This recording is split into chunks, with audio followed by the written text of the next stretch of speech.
स्वागत है आपका यू पाठशाला में। आज का हमारा टॉपिक है natural vegetation and wild life. तो दोस्तों, इस चैप्टर को शुरू करने से पहले चलिए आपको हिमाचल के दौरे पे ले चलते हैं। हम अपना सफ़र करते हैं दिल्ली से हिमाचल के लिए। दोस्तों, जैसे ही हम दिल्ली से निकलेंगे, दिल्ली के कंक्रीट के जंगलों को पार करेंगे, हम हरियाणा में एंटर करेंगे। हरियाणा और पंजाब के प्लेन्स हमें दिखने को मिलेंगे। हरियाणा और पंजाब के मैदान दिखने को मिलेंगे। जैसे ही हम हिमाचल में इंटर करेंगे तो हमने जो पहले पढ़ा था, हिमालय के 3 पार्ट हैं। अपर हिमालयस, इसको ग्रेट हिमालयस बोलते हैं, मिडिल हिमालयस और शिवालिक हिमालय। ठीक है, तो हिमालय में जब इंटर करेंगे, हिमालय की फुट हिल्स में हम देखेंगे तो घने जंगल्स दिखाई देंगे हमें। और जैसे जैसे ऊपर बढ़ते जाएंगे, स्लोप्स बढ़ेगा, मतलब हाइट बढ़ेगी, तो मौसम में बदलाव नजर आएगा। जैसे जैसे हम ऊपर बढ़ते जाएंगे, तापमान कम होता जाएगा। हमने पिछले चैप्टर्स में पढ़ा था, जैसे जैसे हाइट बढ़ती है टेम्परेचर कम होता है। इसी वजह से हिली रीजन्स में टेम्परेचर कम होगा। दोस्तों, हम चलते चलते हिमाचल में मनाली तक पहुंचेंगे। मनाली पर एक बार पड़ाव डालेंगे और थोड़ा सा विचार करेंगे कि कैसे कैसे चेंजेज आए। दिल्ली से जब हम बढ़े, दिल्ली में तापमान ज़्यादा था। पंजाब में हम इंटर किए तो तापमान थोड़ा सा कम हुआ। रीजन बीइंग कि दिल्ली में कंक्रीट के जंगल्स हैं, दिल्ली में हैबिटेशन ज़्यादा है, पॉपुलेशन डेंसिटी ज़्यादा है।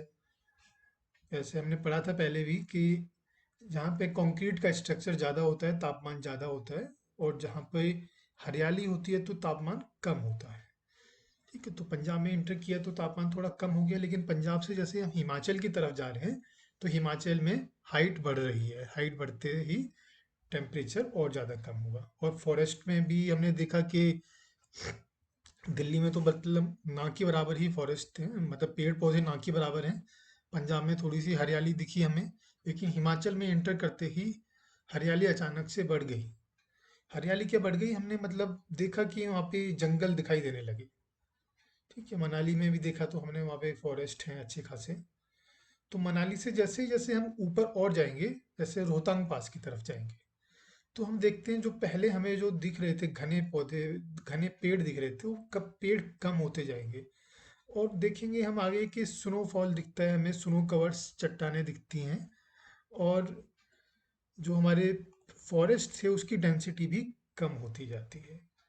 तो दोस्तों, हमने ऑब्जर्व किया कि हमारा जो डिफरेंट रीजन्स हैं वहाँ पे डिफरेंट तरह का क्लाइमेट है, और उसी की वजह से वहाँ की जो नेचुरल वेजिटेशन है वो भी डिफरेंट है।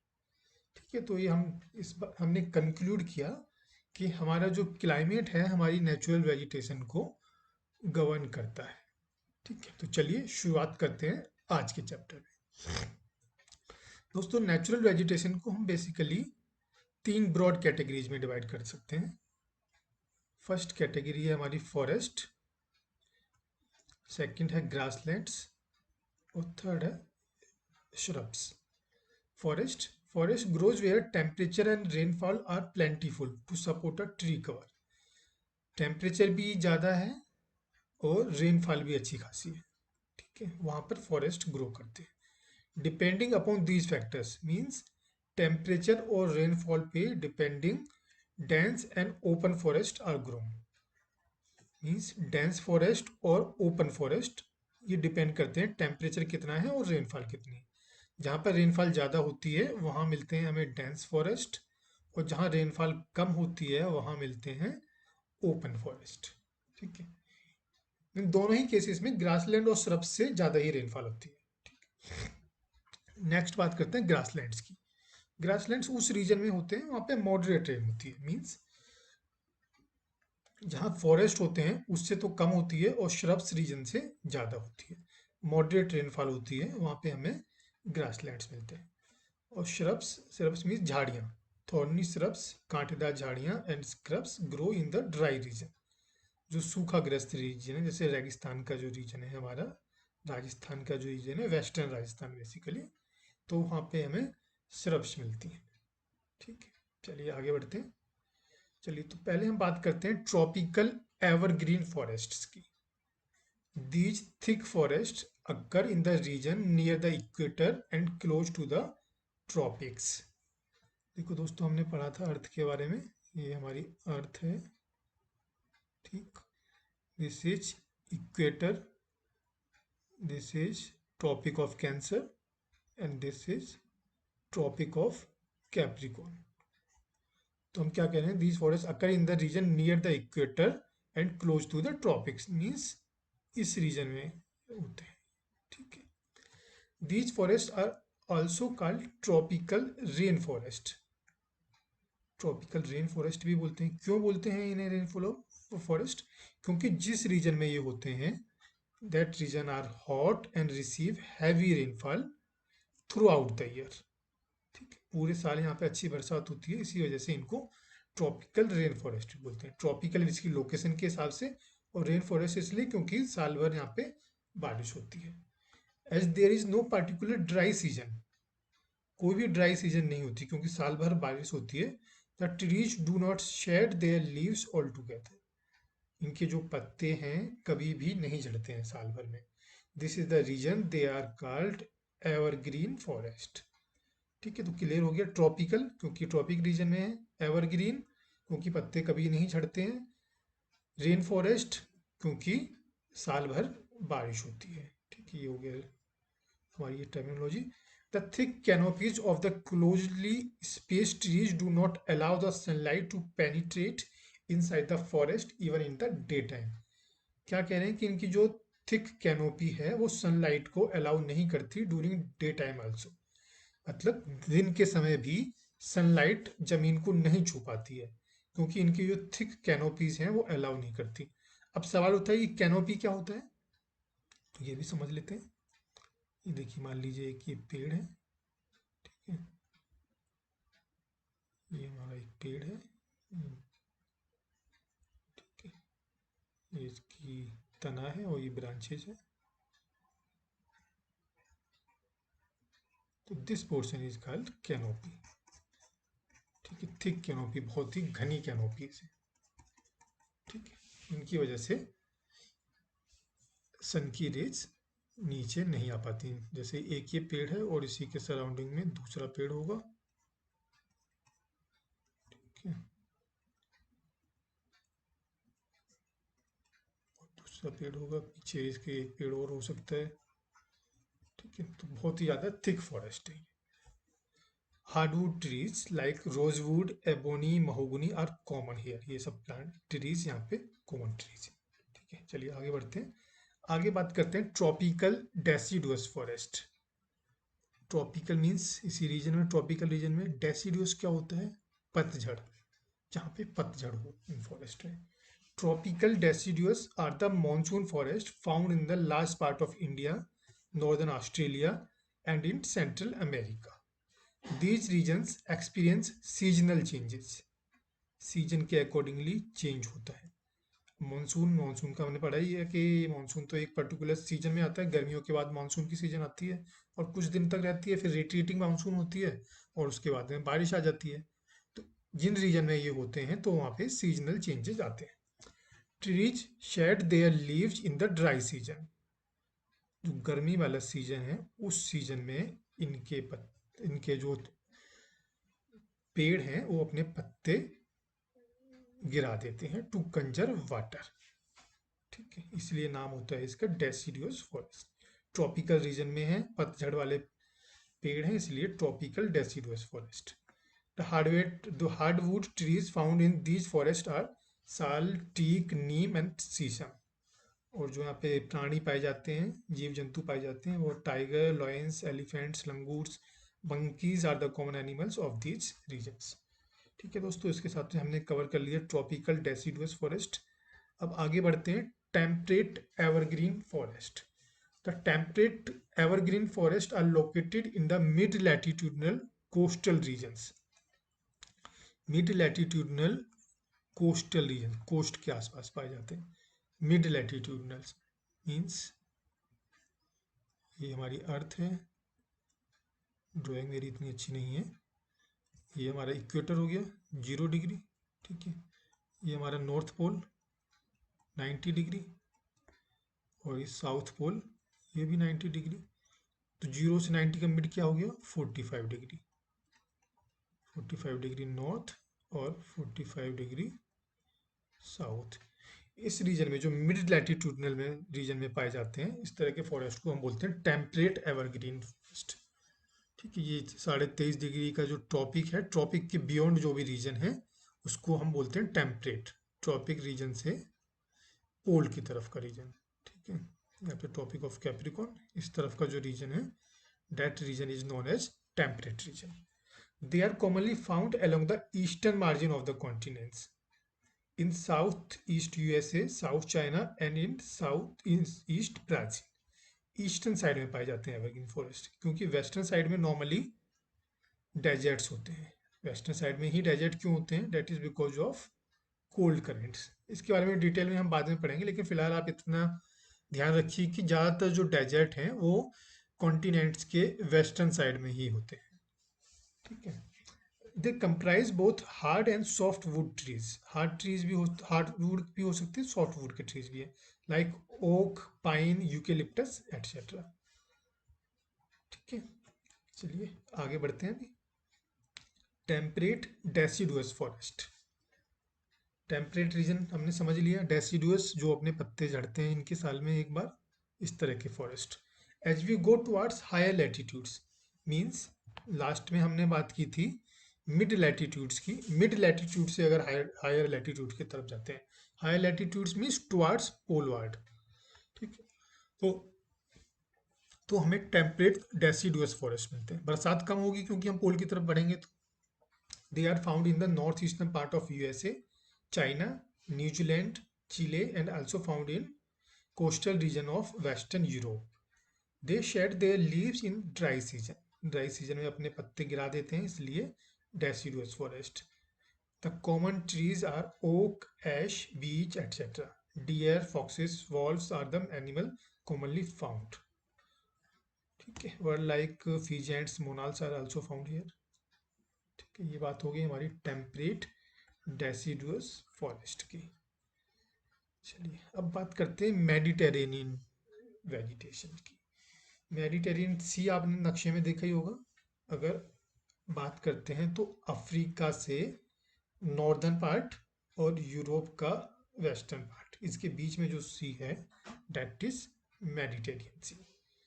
It is mostly found in the areas around the Mediterranean Sea in Europe, Africa and Asia, hence the name Mediterranean vegetation. अब इसकी विशेषता क्या है? These regions are marked for hot dry summers, means summer यहाँ का hot होता है, और समर तो सब जगह ही हॉट होता है लेकिन ड्राई होता है। ठीक है, नोट कीजिए ड्राई। हमारे यहाँ पे जो समर्स होता है, समर सीजन में मानसून आता है तो हमारा वेट होता है, ड्राई नहीं होता है। ठीक है, hot dry summers and mild rainy winters. Winters में बारिश होती है लेकिन माइल्ड होती है, बहुत ज़्यादा बारिश नहीं होती है, माइल्ड बारिश होती है। ठीक है, और इसमें जो पेड़ पाए जाते हैं वो विशेषता कौन से होते हैं? साइट्रस फ्रूट्स के, साइट्रस फ्रूट्स के, such as oranges, figs, olives and grapes. ठीक है, grapes are commonly cultivated here because people have removed the natural vegetation in order to cultivate what they want to. ठीक है, और इसमें wild life बहुत ज़्यादा नहीं होती है। अभी पाए कहाँ जाते हैं? This kind of vegetation is also found outside the actual Mediterranean reason. Mediterranean reason तो हमने पढ़ लिया, मेडिटेरियन सी के जो अराउंड का जो रीजन है, उसके अलावा कैलिफोर्निया में पाए जाते हैं, यूएसए में है कैलिफोर्निया, साउथ वेस्ट अफ्रीका में, south western south America and south west Australia. ठीक है, ये तो बात होगी मेडिटेरियन वेजिटेशन की।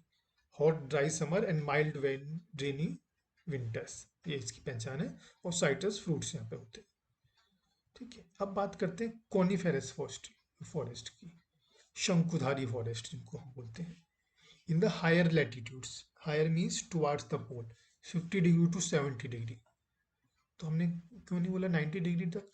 क्योंकि वहाँ पे फॉरेस्ट नहीं हो पाते हैं, क्योंकि ठंड बहुत ज़्यादा होती है। In the higher latitudes 50 degree to 70 degree of northern hemisphere, and the spectacular coniferous forests are found 50 से 70 डिग्री में। ठीक है, they are also called taiga. ठीक है, ध्यान रखिए, टुंड्रा एंड टैगा।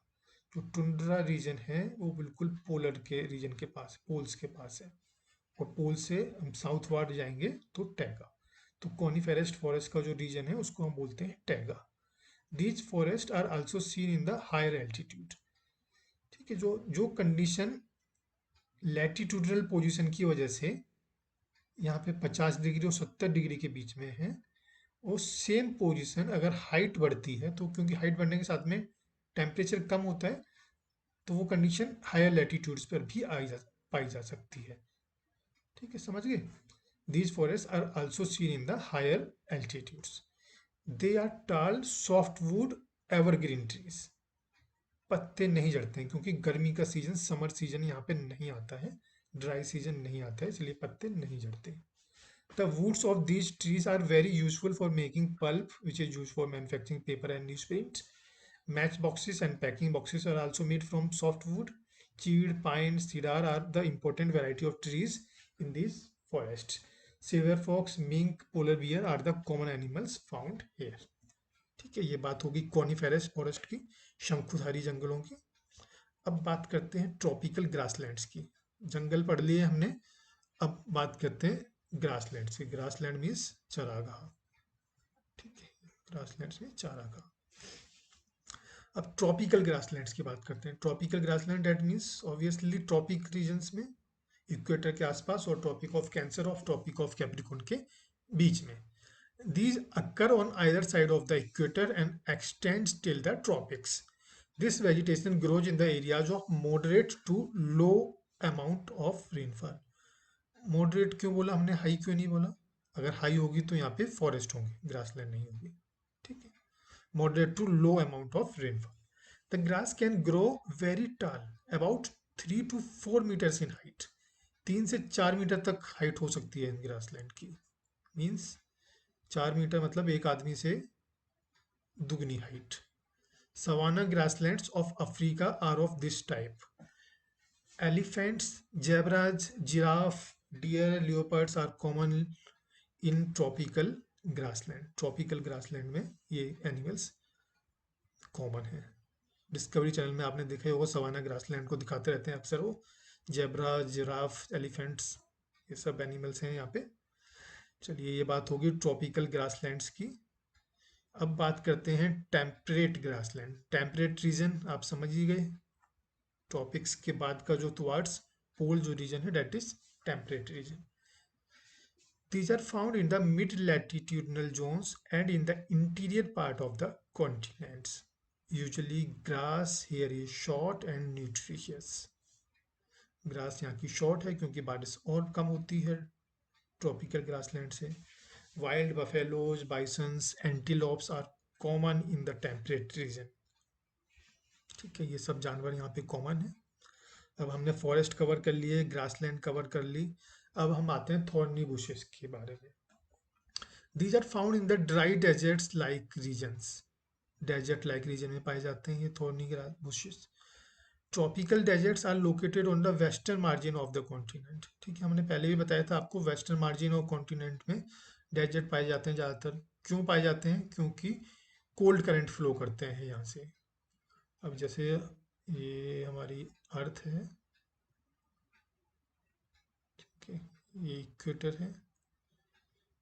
सपोज ये कोई यहाँ पे लैंड मास है। हमने बताया था जो साउथर्न में, नॉर्दर्न में पार्ट में तो क्लॉकवाइज होगा और यहाँ पे एंटी क्लॉकवाइज मूवमेंट होगा ओशियनिक करंट्स का। ठीक है, यहाँ से भी ओशियनिक करंट ये जाएगा, इस तरह से जाएगा। तो जो कोल्ड करंट है, कोल्ड करंट हमेशा वेस्टर्न साइड से फ्लो करेगा। ठीक है, कोल्ड करंट हमेशा वेस्टर्न साइड से ही फ्लो करेगा कॉन्टिनेंट्स के, और इसी वजह से यहाँ पर डेजर्ट्स होते हैं वेस्टर्न साइड। ठीक है, कोल्ड करंट की वजह से वेस्टर्न साइड में डेजर्ट होते हैं। The vegetation cover is scarce here because of scanty rain and scorching heat. Heat ज़्यादा होती है और बारिश कम होती है, जिसकी वजह से यहाँ पे वेजिटेशन कवर बहुत कम होता है। ठीक है, ये बात होगी थॉर्नी बुशेस की, डेजर्ट की। अब बात करते हैं पोलर रीजन्स की। हमने पूरी पृथ्वी कवर कर ली है, अब पोल्स बचे थे, पोल्स पे भी एक बार घूम लेते हैं। In polar regions also the growth of natural vegetation is very limited, क्योंकि टेम्परेचर बहुत कम है, बारिश भी कम हो रही है। ठीक है, only mosses, lichens and very small shrubs are found here. It grows during the very short summers. क्योंकि बारिश बहुत ज़्यादा होती, सॉरी, ठंड बहुत ज़्यादा पड़ती है, तो जो समर सीजन है बहुत कम समय के लिए होता है, उसी में ही वेजिटेशन हो पाती है। इस तरह की वेजिटेशन को हम क्या बोलते हैं? Tundra type of vegetation. ठीक है, जो पोल्स पर होती है उसको टुंड्रा बोलते हैं। पोल से इक्वेटर की तरफ हम थोड़ा सा आएंगे तो वहाँ पे जो वेजिटेशन है उसको टैगा बोलेंगे। This vegetation is found in the polar areas of Europe, Asia, and North America. The animals have thick fur and thick skin to protect themselves from the cold climatic conditions. जो यहाँ के जो जानवर हैं उसकी खाल बहुत मोटी होती है, थिक स्किन होती है, अपने आप को सर्दी से बचाने के लिए। Seal, walruses, musk oxen, arctic owl, polar bear and snow foxes are some of the common animals found here. ये सब जानवर यहाँ पे पाए जाते हैं। तो ये हमने पोलर रीजन भी कवर कर लिया। तो हम इक्वेटर से चले थे और इक्वेटर से घूम के मेडिटेरियन होते हुए tropical region, temperate region cover करते हुए हम पोल पर पहुंच गए हैं। इस तरह हमने लगभग पूरी पृथ्वी की वेजिटेशंस को एंड वाइल्ड लाइफ को कवर कर लिया। ठीक है, अब हम, सॉरी, ये पिछली स्लाइड में ही हमने कवर कर लिया था ये पोलर रीजन, ये दूसरी स्लाइड बन गई है अननेसेसरीली, इसको हम डिलीट कर देते हैं। ठीक है, इस प्रकार हमने लगभग पूरी पृथ्वी को कवर कर लिया। तो इसके साथ ही इस चैप्टर को समाप्त करते हैं। नेक्स्ट चैप्टर में आपसे फिर मुलाकात होगी। तब तक के लिए नमस्कार।